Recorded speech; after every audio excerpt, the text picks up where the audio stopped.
Hello students, welcome to जिस study centre. इससे पहले वाले वीडियो में हम पढ़ चुके हैं विराम, गति, वेग, त्वरण और मंदन के बारे में। ये अपना पुराने वीडियो में हो चुका है। अगर आप पीछे के वीडियो नहीं देखे हैं तो आप सबसे पहले पीछे का वीडियो देख लीजिए, उसके बाद आप नए वीडियो पे आइए, जिससे आपका पूरा चैप्टर कंप्लीट होगा और अच्छे से समझ में आएगा। आज हम लोग पढ़ने वाले हैं न्यूटन के गति के नियम। ये बहुत ही इम्पोर्टेंट टॉपिक है। आप किसी भी कंपटीशन की तैयारी करते हैं या फिर आप ITI के स्टूडेंट हैं या फिर आप 9-10 के भी स्टूडेंट हैं, तो ये टॉपिक बहुत ही ज़्यादा इम्पोर्टेंट रहने वाला है। जैसा कि आपको पता है कि न्यूटन्स का गति पे आधारित 3 नियम दिए गए थे। न्यूटन्स के द्वारा 3 नियम दिया गया था। पहला को हमने बोला था न्यूटन्स फर्स्ट लॉ, दूसरे को हमने बोला न्यूटन्स सेकेंड लॉ और तीसरे को हमने बोला न्यूटन्स थर्ड लॉ। यानी न्यूटन के प्रथम गति नियम, न्यूटन के द्वितीय गति नियम और न्यूटन के तृतीय गति नियम। तो आज इस वीडियो में हम कवर करने वाले हैं न्यूटन्स के प्रथम गति नियम। देखिए, न्यूटन के प्रथम गति नियम।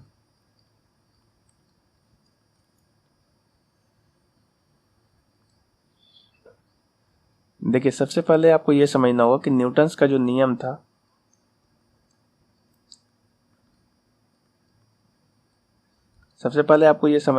न्यूटन्स का जो पहला नियम था वो जड़त्व पर आधारित था। जड़त्व को हम लोग बोलते हैं इनर्शिया।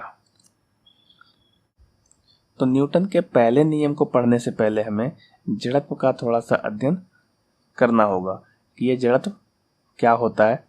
इसके बाद हम लोग न्यूटन के प्रथम गति नियम को समझ पाएंगे। देखिए, सबसे पहले आपको ये याद रखना चाहिए कि जड़त्व का नियम जो है, इसको गैलीलियो नामक साइंटिस्ट ने प्रतिपादित किया। गैलीलियो इटली के थे। तो इन्होंने जड़त्व पे अपना नियम दिया, जड़त्व का नियम कहलाया। इसे हम जड़त्व का नियम या गैलीलियो का नियम भी कहते हैं। तो सबसे पहले ये समझना होगा कि आखिर ये जड़त्व होता क्या है। तो इसके बारे में देखिए क्या कहा गया। जड़त्व किसी भी वस्तु का वह गुण है जिसके कारण वह अगर विराम में है तो वह विराम में ही रहना चाहती है, वह अपने अवस्था को परिवर्तित करना नहीं चाहती, उसका विरोध करती है। या फिर अगर कोई वस्तु गति में है तो वह एक समान गति में बने रहना चाहती है। या फिर अगर कोई वस्तु जिस दिशा में चल रही है वो उसी दिशा में चलना चाहती है, वो अपने दूसरे दिशा में जाने का विरोध करती है। तो ये कहा जाता है गैलीलियो का नियम कहलाता है। इसी गुण को हम लोग जड़त्व कहते हैं। यानी ये आपको समझना चाहिए कि जड़त्व जो होता है वो 3 तरह का गुण पाया जाता है। किसी भी वस्तु का ये गुण है। जड़त्व जो है किसी वस्तु का एक गुण है। किस किस तरह का गुण है? आप ये कह सकते हैं कि अवस्था परिवर्तन का विरोध करता है। जड़त्व क्या है, यानी इनर्शिया क्या होता है? तो इनर्शिया कहता है कि वस्तु का वह गुण है जो अवस्था परिवर्तन का विरोध करता है। अब जहाँ पे ये अवस्था परिवर्तन की बात बोला है तो किस किस अवस्था की बात कर रहा है? तो देखिए, इसने कहा अवस्था परिवर्तन का विरोध करता है। तो अवस्था, इसका कहने का मतलब ये हुआ एक हो सकता है कि ये विराम की अवस्था में है, या फिर कह सकते हैं आप गति की अवस्था में है, या फिर आप कह सकते हैं इसकी दिशा के बारे में। देखिए, अगर कोई वस्तु विराम में है तो वो विराम में ही रहना चाहेगी जब तक इस पर कोई बाहरी बल काम ना करे या फिर किसी तरह का उस पर बल ना लगाया जाए। वो विराम में ही रहना पसंद करती है, वो किसी और चीज़ों का विरोध करती है। अगर वो गति में है तो वो गति में रहना चाहती है। अगर वो एक दिशा में चल रही है, एक सीधी रेखा में चल रही है, तो वो उसी दिशा में जाना चाहती है, दूसरे दिशा में जाने का ये विरोध करती है। बाद में इसी नियम को न्यूटन्स ने अपने नियम में कंसीडर कर लिया और उन्होंने बोला कि न्यूटन्स का ये पहला नियम है। आइए देखते हैं ये सारी बातें क्या बोला गया था। देखिए, यहाँ पे बोला गया है कि किसी वस्तु का वह गुण जो उसकी गति की अवस्था में किसी भी प्रकार के परिवर्तन का विरोध करता है, जड़त्व कहलाता है। गति की अवस्था में परिवर्तन का मतलब क्या होता है? तो हमने बताया आपको कि उसकी चाल में परिवर्तन, उसकी गति की दिशा में परिवर्तन, या चाल और दिशा दोनों में परिवर्तन। अगर हम दूसरे शब्दों में इसको कहें तो जड़त्व ही वह गुण है जिसके कारण वस्तु बिना दिशा बदले एक सरल रेखा में समान वेग से चलती रहती है। देखिए, फिर बोला गया आपसे कि जड़त्व का माप जो होता है वो द्रव्यमान होता है। ये इंपॉर्टेंट पॉइंट है कि जड़त्व का माप क्या होता है? द्रव्यमान होता है। इसकी इकाई भी द्रव्यमान होती है, तो इसकी इकाई क्या कहलाएगी? केजी कहलाएगी, किलोग्राम। अगर किसी वस्तु का द्रव्यमान अधिक है तो उस वस्तु की गति का प्रतिरोध भी अधिक होगा। जड़त्व का प्रकार के बारे में बोला है कि जड़त्व के 3 प्रकार होते हैं। जैसे इसके हमने अवस्था के बारे में बताया था, 3 तरह की अवस्था होती है, जैसे विराम, गति और दिशा। इसी के आधार पे जड़त्व को 3 भागों में बांटा गया। पहला को कहा गया विराम का जड़त्व, दूसरा को कहा गया गति का जड़त्व और तीसरा को कहा गया दिशा का जड़त्व। तो जड़त्व के बारे में आपने समझा कि जड़त्व किसी वस्तु का वह गुण है जो अपने अवस्था परिवर्तन का विरोध करती है। जैसे विराम में है तो वो विराम में रहना चाहती है, अगर गति में कर रही है, अगर वो गति में है तो वो गति में रहना चाहती है, और अगर वो किसी दिशा में चल रही है तो वो उसी दिशा में बने रहना चाहती है। ये तीनों ही बातें को गैलीलियो ने बताया था। आइए देखते हैं ये विराम का जड़त्व क्या होता है, गति का जड़त्व क्या होता है और दिशा का जड़त्व क्या होता है। अगर आप चाहते हैं ये सारी बातें नोट करना तो आप इसका स्क्रीनशॉट लेके रख लीजिए। देखिए, ये उसी बात को फिर से लिखा गया है कि गैलीलियो ने ही जड़त्व के सिद्धांत हमें दिया, जिसके अनुसार किसी समतल पर चलायमान पिंड का ये होता है मतलब कि कोई चलने वाला पिंड जो समतल पे चलता है, धरती पे चलता है, तब तक उसी दिशा व वेग में गति करता रहेगा जब तक उसे छेड़ा ना जाए। छेड़ा ना जाए का मतलब ये कि उस पे कोई बाहर से बल ना लगाया जाए। बाद में यह जाकर न्यूटन के गति के सिद्धांत का पहला नियम बन गया। तो अगर आपसे ये पूछा जाए कि जड़त्व का सिद्धांत किसने दिया है तो आपका आंसर होना चाहिए गैलीलियो। और अगर ये पूछा जाए गति का पहला नियम किसने दिया, तब आपका आंसर होगा न्यूटन्स। यहाँ पे 2 इंपॉर्टेंट क्वेश्चन बनता है कि जड़त्व का सिद्धांत किसने दिया, तो आपका आंसर बनेगा गैलीलियो। और अगर कहा जाएगा गति का सिद्धांत जो है पहला सिद्धांत किसने दिया, तो न्यूटन्स ने दिया था। ये दोनों बातें आप याद रखेंगे। अब देखिए, पॉइंट है कि विराम का जड़त्व क्या होता है। तो देखिए, इसके बारे में बोला गया कि किसी वस्तु का वह गुण जिसके कारण वह अपनी विरामावस्था में परिवर्तन करने में असमर्थ होती है। फिर से सुनिए क्या बोला गया, किसी वस्तु का वह गुण जिसके कारण वह अपनी विरामावस्था में परिवर्तन करने में असमर्थ होती है। मतलब अगर विरामावस्था में है तो वह अपनी अवस्था को परिवर्तन करने में असमर्थ है, मतलब बदलना नहीं चाहती है। वस्तु का यही गुण क्या कहलाता है? विराम का जड़त्व कहलाता है। दूसरा है गति का जड़त्व। देखिए, इसके बारे में बोला गया कि किसी वस्तु का वह गुण जिसके कारण वह अपनी गत्यावस्था में परिवर्तन करने में असमर्थ होती है। गत्यावस्था का मतलब यह है कि वो मोशन में है, गति में है, उस गति की अवस्था परिवर्तन करने में असमर्थ है, मतलब गति को बदलना नहीं चाहती है, यही वस्तु का गुण है जिसको हम लोग कहते हैं गति का जड़त्व। तीसरा है आपका दिशा का जड़त्व। इसके बारे में कहा गया कि किसी वस्तु का वह गुण जिसके कारण वह अपने दिशा परिवर्तन करने में असमर्थ होती है, मतलब दिशा परिवर्तन करना नहीं चाहती है, वह गुण क्या कहलाता है? जड़त्व का गुण कहलाता है। मतलब ये दिशा परिवर्तन नहीं हो सकता है या नहीं करना चाहती है जब तक उस पर कोई बाहर से बल कार्य नहीं करेगा। ये गुण है, मतलब किसी वस्तु का ये स्वतंत्र 3 तरह का गुण है कि अगर विराम में है तो विराम में रहेगी, दूसरा है गति में है तो गति में रहेगी, और तीसरा ये है कि अगर किसी दिशा में है तो वो उसी दिशा में बने रहना चाहती है। ये आपका कुछ इम्पोर्टेंट पॉइंट है, ये इम्पोर्टेंट पॉइंट है, इससे बहुत सा क्वेश्चन बनेगा। जैसे जड़त्व प्रत्येक वस्तु का हुआ गुण या प्रकृति है। जड़त्व वस्तु का द्रव्यमान से मापा जाता है, ये इंपॉर्टेंट पॉइंट है कि जड़त्व जो होता है वस्तु के द्रव्यमान से मापा जाता है। तीसरा है इसका मात्रक केजी होता है, ये भी इंपॉर्टेंट क्वेश्चन है, पूछा जा सकता है आपसे क्वेश्चन कि इसकी मात्रक क्या होती है, इसकी इकाई क्या होती है। तीसरा है कि भारी वस्तु का जड़त्व जो होता है किसी हल्के वस्तु के जड़त्व से अधिक होता है। ये भी क्वेश्चन पूछा जा सकता है कि भारी वस्तु का जड़त्व ज़्यादा होता है या हल्के वस्तु का जड़त्व ज़्यादा होता है। यहाँ से 3 क्वेश्चन आपका बन सकता है, तो ये चारों बात आप याद रखेंगे।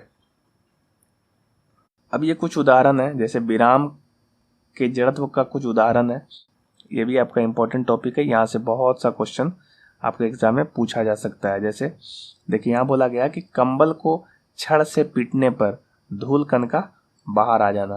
देखिए कंबल को छड़ से पीटने पर, छड़ से या छड़ी से या डंडे से किसी भी चीज़ से आप कंबल को जब पीटते हैं तो धूल कण बाहर आ जाता है। इसका क्या मतलब होता है कि कंबल पे धूल कण पड़ा हुआ होता है। अब जब इस पे हम डंडा चलाते हैं तो देखिए यहाँ पे क्या है कि कंबल भी विराम में होता है, उसमें पड़ा हुआ धूलकण भी विराम में होता है। जब हम डंडे से चलाते हैं इस कंबल पे तो कंबल गति में आ जाता है, लेकिन जो धूलकण है वो गति में नहीं आ पाता है, इसके कारण वो आपका धूलकण जो है कंबल से बाहर हो जाता है। तीसरा बोला गया पेड़ को हिलाने पर उस पर लगे फल का नीचे गिरना या पत्ते का नीचे गिरना। देखिए इसमें भी वही कहानी है, शुरू में पेड़ जो होता है और इस पे लगा हुआ फल या पत्ता दोनों विराम में होता है, लेकिन जैसे ही आप उसको हिला देते हैं तो पेड़ का जो टहनी होता है वो तो गति में आ जाता है, लेकिन फल तो विराम में ही रहना चाहता है, जिस कारण वो दोनों अलग हो जाता है और फिर वो नीचे गिर जाता है।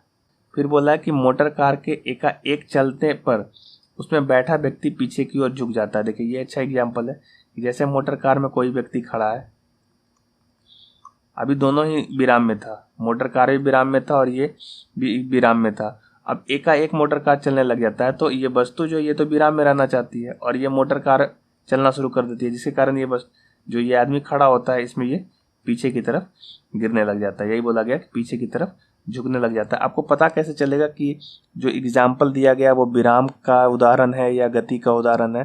तो इसको समझने के लिए आप एक बात याद रखिएगा कि हमेशा जो विराम के गति का उदाहरण होगा उसमें शुरू में दोनों ही जो वस्तु है वो विराम में रहेगा। जैसे पहला एग्जाम्पल में आप देखिए कि कंबल था और उसमें धूलकण था, ये दो अलग अलग चीज़ था, कंबल और धूलकण दोनों विराम में था।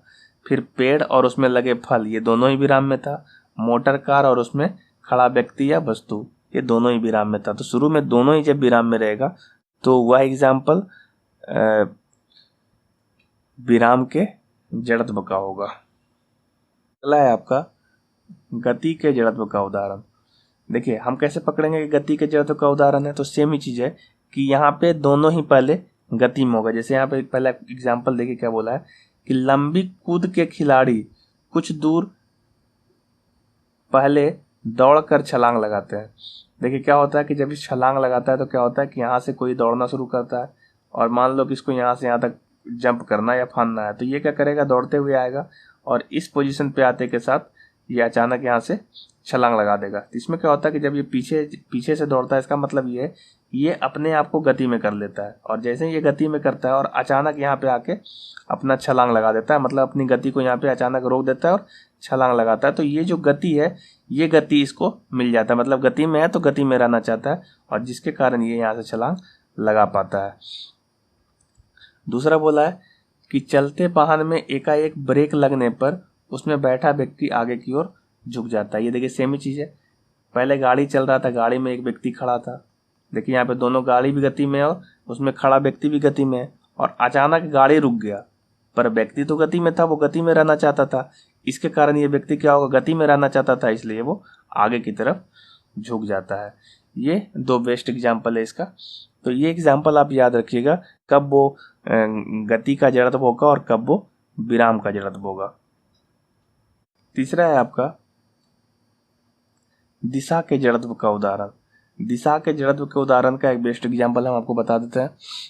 जैसे आप मान लीजिए किसी भी गाड़ी में आप सफ़र कर रहे हैं, इस गाड़ी में सपोज आप सफ़र कर रहे हैं और ये गाड़ी अपना ऐसे सीधे चल रही थी, और अचानक ये जो अब टर्निंग लेती है, जब गाड़ी यहाँ से घूमना शुरू कर देती है, ऐसे इधर घूमने लगती है, तो आप देखे होंगे कि गाड़ी में जो बैठा हुआ पैसेंजर या फिर आप खुद बैठ के गए होंगे, तो जब ये दाएं साइड मुड़ती है तो आपको बाएं साइड झुकना पड़ता है। इसका क्या मतलब है कि गाड़ी अगर राइट घूमती है तो आपको लेफ्ट की तरफ झुकना पड़ जाता है, गाड़ी अगर लेफ्ट घूमती है तो आपको राइट की तरफ झुकना पड़ जाता है। ये चीज़ें आप सफ़र करते वक्त अनुभव किए होंगे। ऐसा क्यों होता है? शुरू में गाड़ी एक दिशा में चल रही थी, तो उसमें बैठा हुआ पैसेंजर वो भी एक ही दिशा में चल रहा था। अब अचानक से गाड़ी मुड़ गई है, तो ये उसमें बैठा हुआ जो पैसेंजर है वो अपनी दिशा के अब विरोध करता है, मतलब वो रैखिक गति में था तो वो रैखिक गति में रहना चाहता है, पर गाड़ी के मुड़ जाने के कारण उसको अपने दिशा का विरोध करना पड़ता है। तो ये भी गुण जो होता है दिशा के जड़त्व का बेस्ट एग्जाम्पल है। इसके बाद एक एग्जाम्पल यहाँ पे लिखा हुआ है, ये आप आराम से पढ़ लीजिएगा। तो आपने जड़त्व के बारे में समझ लिया कि जड़त्व किसी वस्तु का गुण होता है। कैसा गुण है ये? तो ये अवस्था परिवर्तन का गुण है। अवस्था परिवर्तन का विरोध करने वाला गुण है ये। दूसरा इसका इंपॉर्टेंट पॉइंट ये है कि जड़त्व की इकाई क्या होगी? तो आप बोलेंगे जड़त्व की इकाई केजी होती है। अच्छा, ये अवस्था परिवर्तन की बात बोला था, कैसा कैसा अवस्था परिवर्तन हो सकता है? तो 3 तरह का अवस्था परिवर्तन हो सकता है। एक विराम वाला अवस्था का परिवर्तन का विरोध करेगा, दूसरा एक गति वाले अवस्था का परिवर्तन का विरोध करेगा, तीसरा किसी दिशा में परिवर्तन का विरोध करेगा। तो इस तरीके से जड़त्व जो है 3 तरह का होता है, एक विराम का जड़त्व, एक गति का जड़त्व और तीसरा दिशा परिवर्तन का जड़त्व या दिशा का जड़त्व भी कहते हैं। जड़त्व को किसने प्रतिपादित किया? तो इसका आंसर होगा गैलीलियो। गैलीलियो कहाँ के साइंटिस्ट थे? तो ये होगा इटली के। तो ये कुछ इंपॉर्टेंट पॉइंट है, यहाँ से कुछ क्वेश्चन आपका बन सकता है। और दूसरा आपका क्वेश्चन बन सकता है इसके बेस्ट एग्जाम्पल से कि विराम के जड़त्व का कौन सा उदाहरण है, गति के जड़त्व का कौन सा उदाहरण है, या दिशा के जड़त्व का कौन सा उदाहरण है। ये यहाँ से कुछ क्वेश्चन बनता है, तो वो आप पकड़ लीजिएगा आराम से कि अगर जब शुरू में दोनों ही वस्तु विराम में रहेगी तो वो विराम के जड़त्व का एग्जाम्पल होगा, अगर दोनों ही वस्तु गति में रहेगी तो गति के जड़त्व का एग्जाम्पल होगा। और दिशा में आपको बता ही दिए कि अगर आप सफ़र कर रहे हैं और जब गाड़ी किसी दिशा में मुड़ती है तो जिस दिशा में गाड़ी मुड़ती है उसके विपरीत दिशा में आपको झुकना पड़ता है। ये इसका बेस्ट एग्जाम्पल है। अब देखते हैं न्यूटन्स का गति का नियम क्या कहता है। तो सबसे पहले हम लोग पढ़ेंगे न्यूटन के प्रथम गति नियम। देखिए कुछ बातें लिखी हुई है न्यूटन्स के बारे में। इनका पूरा नाम आइजैक न्यूटन था और इनका जो एक बुक आता है प्रिंसिपिया नामक बुक है। ये क्वेश्चन पूछा जाता है कि प्रिंसिपिया नामक बुक किसने लिखा था, तो ये न्यूटन्स का लिखा हुआ बुक है, तो ये आप याद रखिएगा। और तीसरा आपका यहाँ से है कि गति के बारे में 3 नियम इन्होंने दिया था। ये पहला नियम है न्यूटन का प्रथम गति नियम। हम आपको पहले ही बता दें कि न्यूटन्स का प्रथम गति नियम को ही हम लोग गैलीलियो का नियम भी कहते हैं। दूसरा, न्यूटन्स का प्रथम नियम जो है वो जड़त्व का नियम भी है। चूँकि आपको पहले ही हमने बताया कि जड़त्व का जो नियम है उसका प्रतिपादन गैलीलियो ने किया था, तो जड़त्व का नियम हो या गैलीलियो का नियम हो, ये दोनों एक ही नियम है। और बाद में इसी नियम को न्यूटन का प्रथम गति नियम बोला गया। तो इनके अनुसार, न्यूटन के अनुसार इन्होंने क्या कहा, वो सेम ही बात है जो गैलीलियो ने कहा था, वो सेम बात इन्होंने कहा था कि जब कोई वस्तु विराम अवस्था में हो तो वो विराम में ही रहना चाहती है जब तक कि उस पर कोई बाहरी बल कार्य ना करे। दूसरा, यदि कोई वस्तु एक समान गति से या एक समान वेग से गति कर रही है तो वो उसी वेग से गति करती रहेगी जब तक कि उस पर कोई बाहरी बल कार्य ना करे। बाहरी बल का मतलब क्या है कि जैसे उस पर कोई घर्षण काम ना करे। दूसरा, हवा का किसी भी प्रकार का उस पर इफेक्ट ना हो, बिल्कुल वैक्यूम की बात करें, या पे और एक्स्ट्रा किसी भी प्रकार का बल ना लगे। तो यही सारी बातें यहाँ पे लिखा हुआ है कि न्यूटन का पहला नियम क्या होगा। न्यूटन के पहले नियम को ही हम कहते हैं गैलीलियो का नियम। न्यूटन के पहले नियम को ही हम लोग कहते हैं जड़त्व का नियम। चूंकि जड़त्व आपने 3 प्रकार का पढ़ा है, उसी हिसाब से न्यूटन का जो पहला नियम था जड़त्व के विराम और गति पे बात किया गया। तो इसके अनुसार न्यूटन का जो नियम है वो जड़त्व का नियम है। तो आपका गति का भी जड़त्व और विराम का भी जड़त्व होता है। तो ये दोनों ही बातों पे न्यूटन ने 2 बात बोला। वो दोनों क्या बात था, एक बार फिर हम बोल रहे हैं कि न्यूटन का पहला नियम के अनुसार ये था कि यदि कोई वस्तु विरामावस्था में है तो वो विरामावस्था में ही बनी रहना चाहेगी जब तक कि उस पर कोई बाहरी बल कार्य ना करे।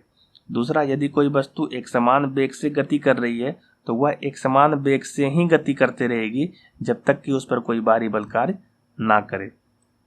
तो ये वही सारी बातें लिखी हुई है। अगर आप चाहें तो इसका स्क्रीनशॉट लेकर रख सकते हैं। अब देखिए, न्यूटन के प्रथम गति नियम से क्या क्या प्रश्न आ सकते हैं, यानी इसका क्या इंपॉर्टेंट पॉइंट है, तो उसको आप एक बार देख लीजिए कि न्यूटन के इन नियम को हम लोग कहते हैं जड़त्व का नियम। इसी को हम लोग कहते हैं गैलीलियो का नियम। गैलीलियो का नियम। तो न्यूटन के प्रथम नियम को ही हम जड़त्व का नियम और गैलीलियो का नियम भी कहते हैं। एक इम्पोर्टेंट और क्वेश्चन यहाँ से पूछा जाता है कि जैसे आपने न्यूटन का पहला नियम बोल रहे थे तो उसके अनुसार आप क्या बोल रहे थे कि अगर कोई वस्तु विराम में है तो विराम में रहना चाहेगी, अगर कोई वस्तु गति में है तो एक समान गति करते रहेगी जब तक कि उस पर कोई बाहरी बल कार्य ना करे। ये इंपॉर्टेंट पॉइंट है। बाहरी बल कार्य ना करे, इसका मतलब यह है कि बल की चर्चा हमने पहले ही कर दिया था। तो एक क्वेश्चन यहाँ से बनता है कि जो बल की परिभाषा है वो न्यूटन के पहले नियम से आता है। ये बहुत ही इंपॉर्टेंट क्वेश्चन है। यहाँ से 2 क्वेश्चन बनता है। कई बार क्वेश्चन ये पूछा जाता है कि बल का व्यंजक न्यूटन के किस नियम से प्राप्त होता है। तो व्यंजक का मतलब ये होता है कि उसका मैथमेटिकल रूप कहाँ से आया, उसका मतलब उसका व्यंजक कहाँ से तैयार हुआ। तो वो व्यंजक जो है न्यूटन के द्वितीय नियम से प्राप्त होता है, वो हम लोग आगे देखेंगे। लेकिन यहीं से एक और क्वेश्चन बनता है कि बल की परिभाषा न्यूटन के किस नियम से प्राप्त होता है। तो इसका आंसर होगा न्यूटन के प्रथम गति नियम से। ये इंपॉर्टेंट पॉइंट है, इसको आप याद रखिएगा। ये तीनों ही इंपॉर्टेंट पॉइंट है। जड़त्व के बारे में आपने देखा है कि जड़त्व 2 तरह का था, विराम का जड़त्व और गति का जड़त्व। इसका एग्जाम्पल भी आपने देख लिया। तो ये था न्यूटन का प्रथम गति नियम। आज के लिए इतना ही। नेक्स्ट वीडियो में हम लोग फिर बात करेंगे न्यूटन के दूसरे गति नियम के बारे में। अगर आपको ये वीडियो पसंद आ रहा है तो आप इसको लाइक और शेयर ज़रूर करें तथा आप चैनल को सब्सक्राइब कर लें ताकि आपको वीडियो आते के साथ आपको नोटिफिकेशन मिल जाए। और आप कोशिश ये करें कि आप शुरू से सारे वीडियोज़ को देखें और इसको कॉपी कलम लेके बैठें ताकि सब कुछ आराम से इसको नोट करते चले जाएं। तो फिर मिलते हैं हम नेक्स्ट वीडियो में। तब तक के लिए गुड बाय।